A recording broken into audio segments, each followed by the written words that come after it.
Good morning, student. Hope you all are well at home. Now, you have all done your homework, I believe.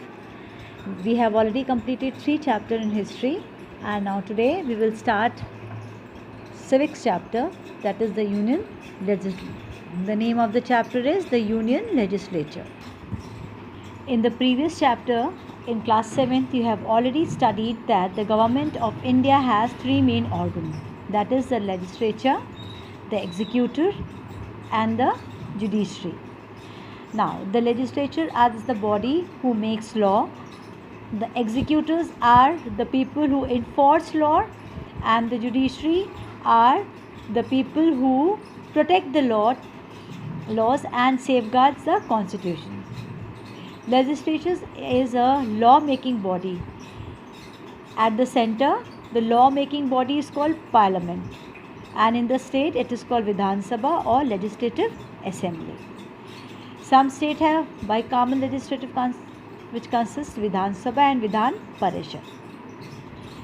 You know, India is a big country and it is very difficult for central government to look after the whole country.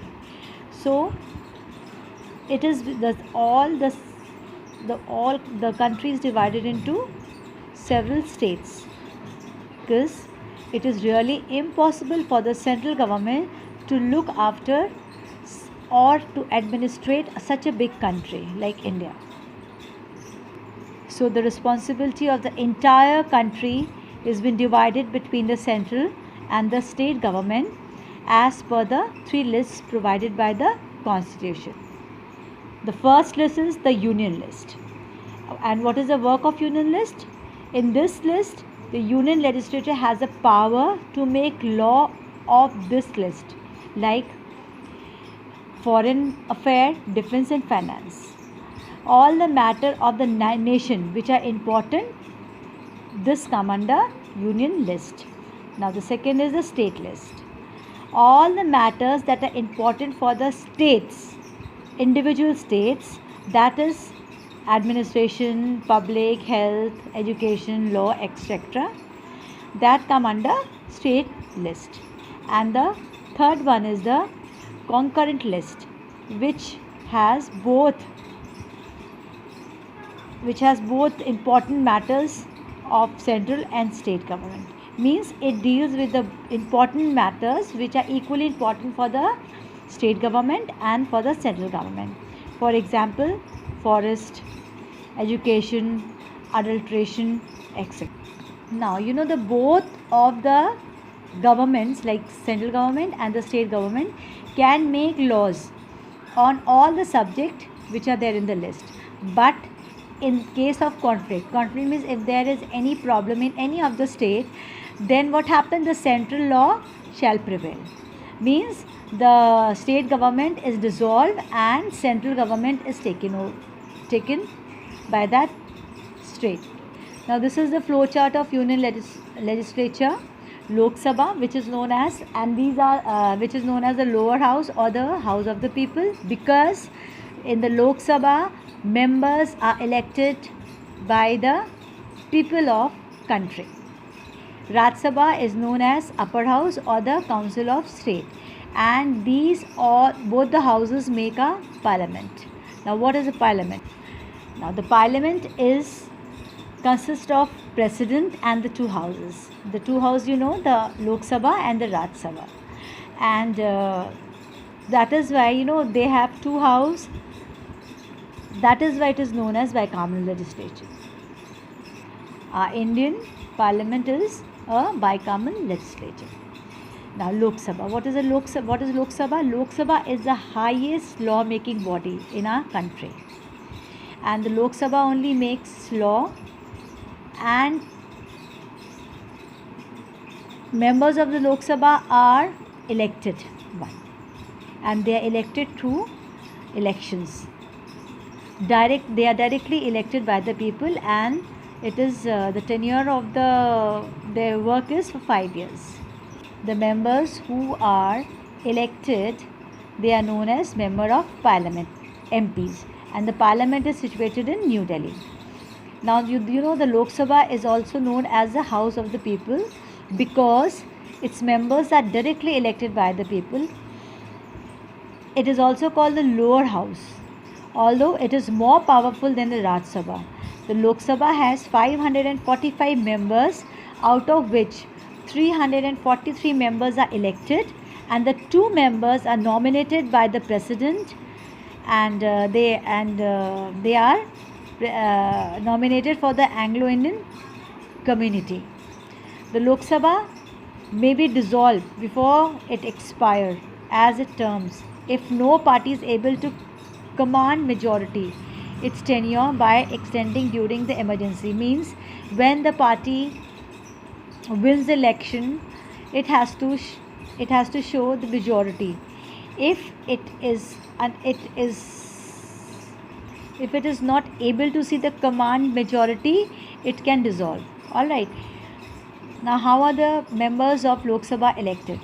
The members of this house are elected directly, I told you. The whole country is divided into several territorial constituencies. Candidates are elected through the secret ballot. Every adult citizen of the age of 18 years and above have right to vote. No distinction is made on the ground of religion, color, caste, creed, etc. The elections are organized by the Election Commission of India. Now see, you know that each and every individual of India who is of 18 years and above has right to vote. Now who can contest election? Contest election means who can fight election. Okay, the people who can fight, who want to be contestant of the election, has to be of at least of 25 years of his age. Elections are generally contested by candidates representing various political parties, and you know, like we have National Congress Party, Bharatiya Janata Party, and then Bahujan Samaj Party, etc. They have to belong to some party, and there are candidates who contest election independently also, and they are known as independent contestants. Now the one who want to contest the election, so what should be the qualification of the member of the Lok Sabha? First of all, he should be a citizen of India. He should not be less than 25 years of age, and he should be mentally sound. He should not be an insolvent, that is, he should not be a debit means he should not have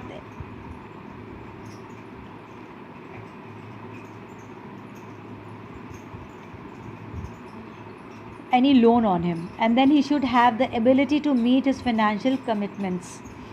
He should not hold an office of profit under the government. He should not be a proclaimed offender. He should have his name in the electoral roll in some part of the country. This is very important. He should be good mental health and should not be in employment of any government. He should not be a member of some other legislature at the same time. He have to be the member of one party. Now after the election is held, the party which wins, that political party have highest number of members or majority in the Lok Sabha, and then that party head is invited by the president to form the government, and the party head who is invited by the president, he becomes the prime minister of the country. And now the prime minister select his own team, which is known as the council of minister. These ministers become heads of various government departments. The political party or the combination of the parties is known as the ruling party. The member of the political parties who are not the members of the ruling party or the government, they together called opposition. Now they sit in the opposition. Now the party which is making government, they elect speaker and the deputy speaker. What is the work of speaker? The speaker presides over the meetings of the Lok Sabha. and he is also known as presiding officer. The speaker maintain order, discipline and conduct business of the Lok Sabha. In the absence of speaker, deputy speaker does this. Now the working of the Lok Sabha. Now constitution has made it mandatory that at least 2 sessions of parliament in a year should be there. Generally there are 3 sessions are held. What does session mean? Session means the sitting of parliament to discharge its function. The constitution has laid down there that the intervals between 2 sessions of the parliament should not exceed 6 months. What do they do in the now it is called hours. The first hour of each day of the session is allotted by putting questions to the ministers. This is called question hours. Now in this hour no business can be transacted on either houses unless 10% of the total members of the house are present. Alright. The parliament can introduce new laws as well as discharge the old laws. The law is first introduced as a bill. Both the Lok Sabha and the Rajya Sabha have to pass it. Bill can be divided as following. It can be ordinary bill, money bill, constitutional amendments bill. Now the function of the Lok Sabha. The first function is legislative function. And what is this function? In this function, they pass bills and make laws. Any bill regarding subject in the union or the conquering list of the constitution may be moved in this house. Then the second is financial power. The house of the people control the treasury. No budget or government expenditure can be made without the permission of the house. The money bill has to be moved only in the Lok Sabha. And the third function is control over the Council of Ministers. Now the Lok Sabha has a right